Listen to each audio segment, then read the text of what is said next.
associate yourself with somewhere where you were not born. Right? That's proof that you can be related to something even though you weren't born there. I'll give you another example. Anyone here born in a hospital? Anyone at all? Anyone born in a hospital? What hospital were you born in? Do you know? In Kazakhstan. Anyone else? Oh, Yes. What is it? Jewish General? That's what it's called, Jewish General? Okay, so you meet new people and they say, hi, what's your name? And you say, Emma? You're not sure. And they say, hey, Emma, where are you from? And you say Jewish General. Why not? Because that's where you're from. Right? Or Naomi would say your mother's belly. Right? But not. Why? Why don't you say that? Because you might be from there, but that's it. It's just from there and then you left. Right? I was born in Good Samaritan Hospital. That would be weird. Like, hey, you're from Good Samaritan. Point is, you can be related or from somewhere and not be connected to it, or you can be not from somewhere and be connected to it. What we're going to do is we're going to try to prove if the Nazis can be related to Amalek, even though they're not necessarily born from it. This is a 4-part definition, and it's on page 75 in your source books. I'm going to need a few volunteers, 4 actually. 4 volunteers. So anyone I haven't heard from? Anyone in the back right now, right there? Anyone wearing a baseball cap?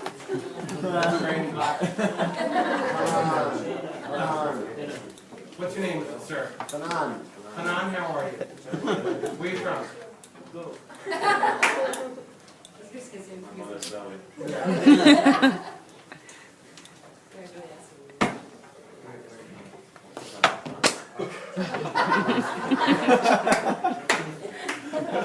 Such a weird spelling. So, Hanan, this is on page 75 in your source books. You have it? Okay, it's right here. It's in man's heart. Now, this is a 4-part definition written about what it means to be an Amalek. And it was written 150 years ago by a Kabbalist named Rab Tzadok HaKohen Rabinowitz. Now, Hanan, could he have been writing about the Nazis 150 years ago when he wrote this? Why not? That's right. He predated them by almost 100 years. So we know he's not writing about the Nazis. But he does tell us that he's writing about Amalek. So now, do you mind reading the first one? Is that all right? Man's heart? In man's heart? In man's heart, Amalek is the power that freezes man, causing him to see only absurd chance, and therefore denying an ethical conscience and moral perfection it entails. Okay, Hanan, where are you from, besides Kazakhstan? Where do you live today? New York City. Now, in New York, it is bad to murder people. Is that true? Yeah. Yes. Now, if I want to tell everybody in New York, Brooklyn, Staten Island even, maybe even Jersey, that murder was really good, what would I have to disprove for them to believe me? Because there are reasons that people think that murder is bad. What are some of those reasons?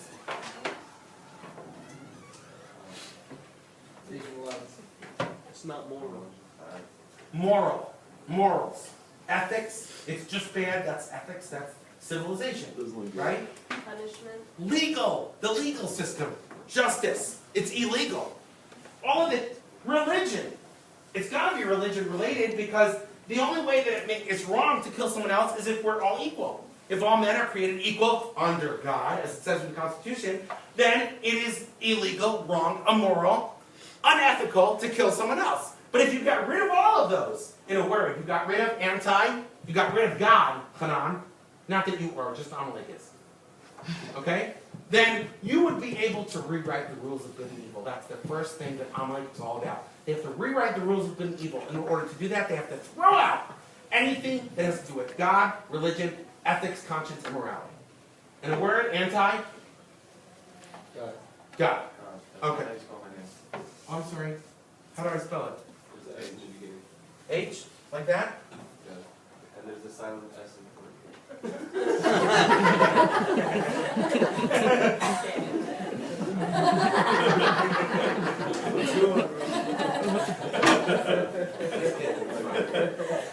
Come on, okay?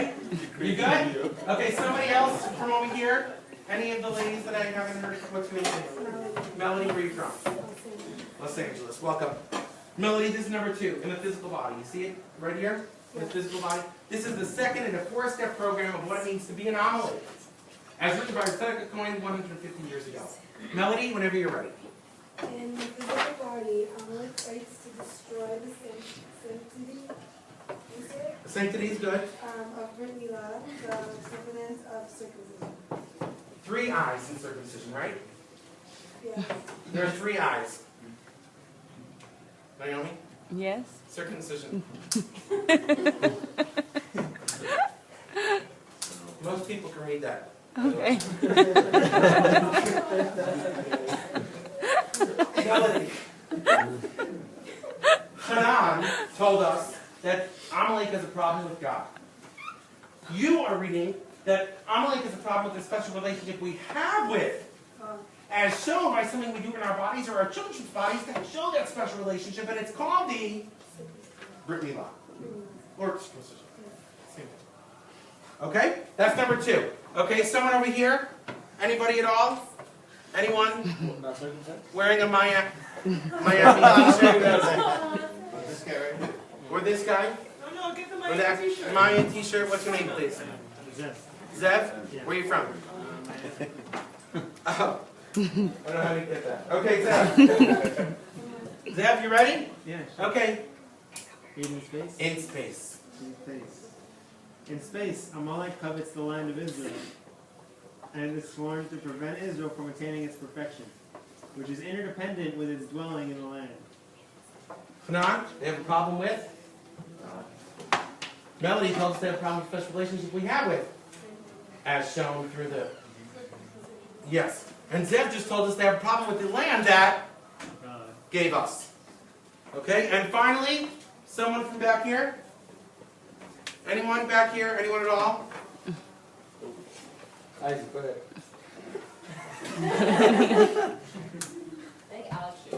Or Alex? Or Isaac?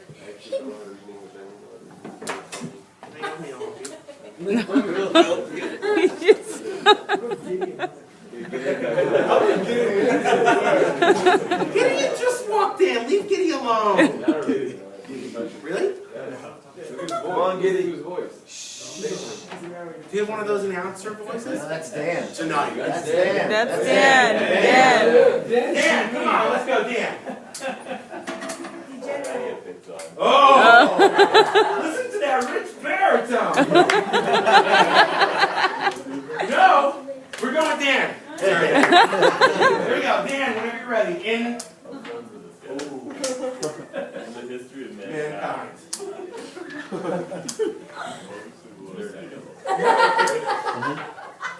Amalek symbolizes the foremost evil among the nations. It has always risen up to destroy Israel when the time of redemption is ended. It will be eternal annihilation for evil. Can you do it lower? Evil? Evil form?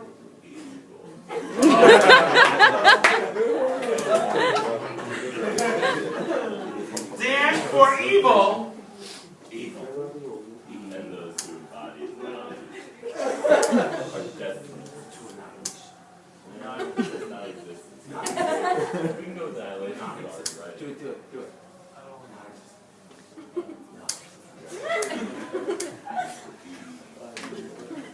Dan, if you had to sum up that paragraph with one word.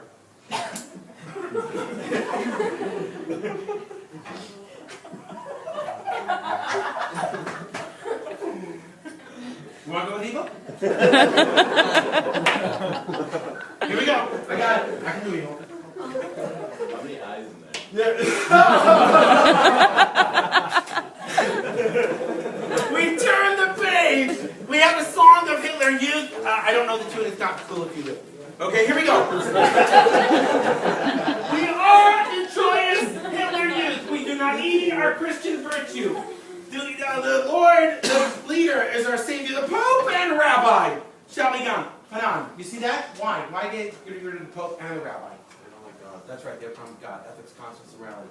We go to the right side of the page. Hitler stated, "It is true. We are barbarians. It is an honorable title. I free humanity from the shackles of the self and the degrading suffering caused by the false vision called conscience and morality." Ethics, conscience, morality. One for one. Okay, what was number 2, Melody? That's right. Hitler continues, "The Jews have inflicted 2 wounds on mankind. Circumcision on its body and conscience on its soul." Hitler has a problem with ethics, conscience, and morality, and he has a problem with circumcision. Now we're 2 for 2. With a definition written almost 100 years before the Nazis even walked this earth. And finally, Zev, what was it? Land. We mentioned before how 9 years, but a drop in the bucket before they are about to re-enter land. Watch this. 1942. All fronts are collapsing across Europe. Rommel, General Rommel, the Desert Fox, stationed in North Africa, the Africa Corps of the German Army, gets a cable. And the cable says, "March on the Suez and claim Jerusalem as the eternal capital." All fronts are collapsing across Europe, and they don't call him home. They are prepared to sacrifice the very essence of winning the war, as long as they can claim Jerusalem as the eternal capital. Sarah, I'm going to get rid of that question mark that we put through land, because I think we've proven that pretty well. And finally, Dan.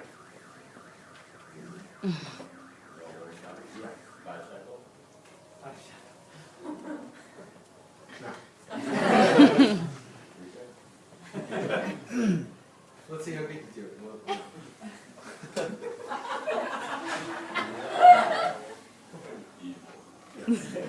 There is one word over the last 70 years that has come to symbolize evil more than any other word in our lexicon. In fact, there is a study on the internet that shows if 2 people are in a rational discussion, a fair argument, and one person calls the other person anything related to this nation or person, there is no longer any hope for fair dialogue, compromise, discussion between them. You know what that word is? Evil. That's right. Nazi or Hitler. Because once one person associates the other person with the epitome of evil, there is no way that these 2 people will ever be able to see eye to eye.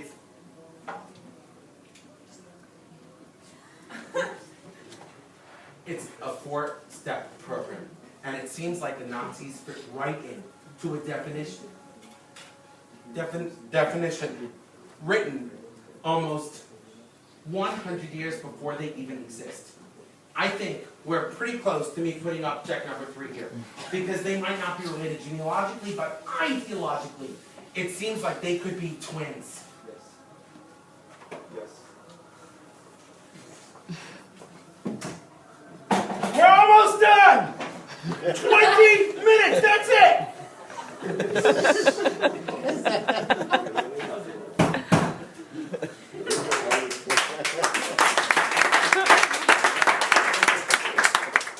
I'm so sorry. This happens every day.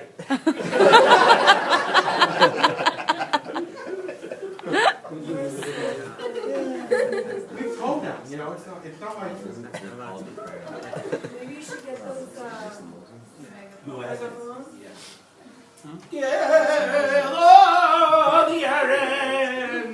Oh, I really hope you didn't get that. You didn't get that, right? That's not going up, right? You're going to edit that part out. Okay. We're very PC. We love Arabs. You lose. It doesn't bother us that they 5 times a day say kill.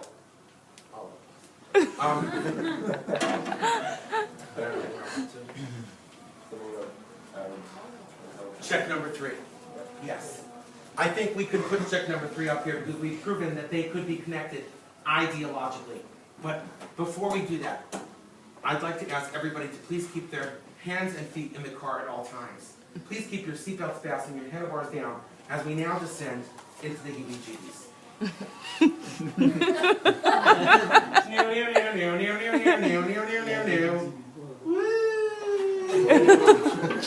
The Scroll of Esther. This is page 77 in your source books, a facsimile of one of the final folios of the Scroll of Esther, which tells the story of Purim.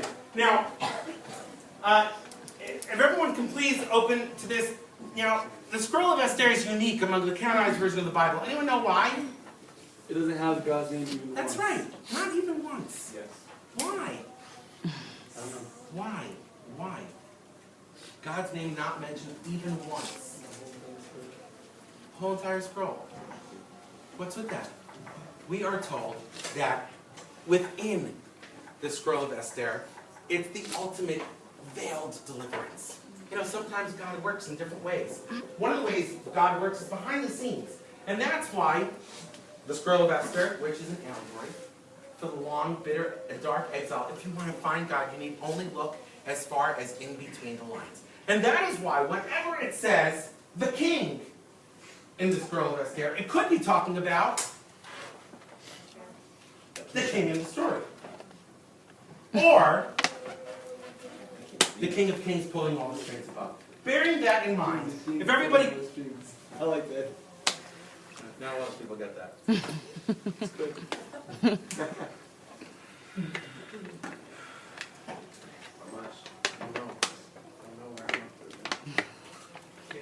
Thank you.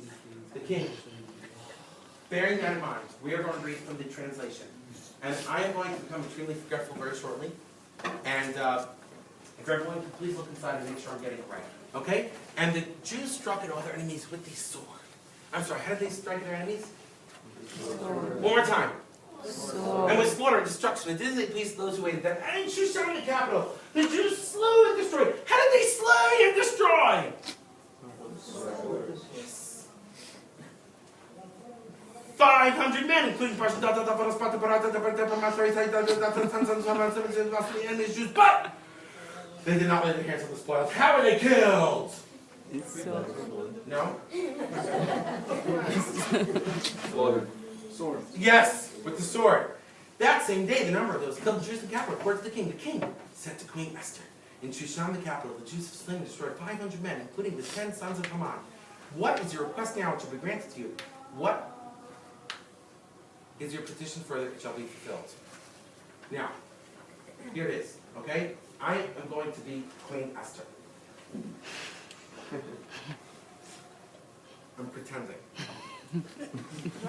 Or are you? No, I'm really not. Okay? So, now, if I were asked, well, I'm just going to think the biggest best thing, because this is it. He knows she's Jewish, and he says you can have whatever you want. So, I am going to be Esther, and I'm going to think of the biggest, best possible thing that I can ask for, because that must be what she asked for. Okay, everyone else look inside and make sure I'm getting it right. Here it goes. Esther replied, if it pleases the king, allow the Jews of Shushan and all the Jews spread across your fair land. O great and mighty king, allow my oppressed people to return to their land and rebuild their temple, which lies in ruin. No. Did I get that right? Yes. Did it sound biblical? Did. Yeah, I thought so. But she didn't ask for that. That would have been huge, to go back to the land, rebuild the temple. But she didn't ask for that. Okay, let world homelessness come to an end. World peace, descend wherever the sun might save the whales. Yes. She didn't ask for any of that, any of those. No? Are there any Esthers in the room? Real Esthers? That is? Yes. Yes. Is that all right? Esther, what's your name? I don't know. Esther. I'm just going to do Esther part. Genevieve Esther, what's up? Genevieve Esther.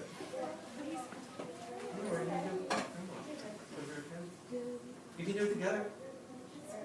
Oh. Emma, Esther? Can you read it? You ready? Esther replied. You can do it in a biblical kingly voice if you want. Tomorrow. You could be in that. As they have done Today. And my sons, 10 sons be hanged on the gallows. I'm sorry, which sons? 10 sons? The ones that we just killed by the... Oh. Sorry.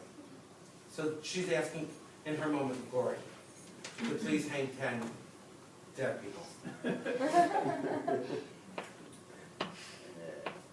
You were reading it from the text just now, right?